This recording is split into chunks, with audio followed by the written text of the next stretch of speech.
Araw po sa inyo. Ayan o. Gando pa rin po ang ilog. Malabo pa. Kasi hindi pa po tapos maglinis sa bandang Ilaya. Ayan o.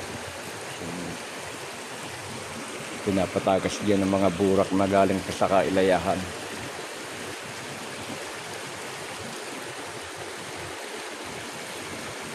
Kaya kundi binuksan din po ang sala dito para hindi rin maipunan ng mga basura dyan, ng mga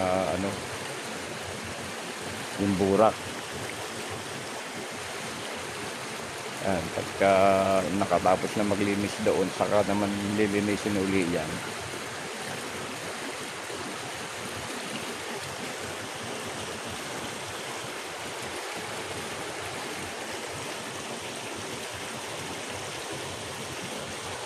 Yun.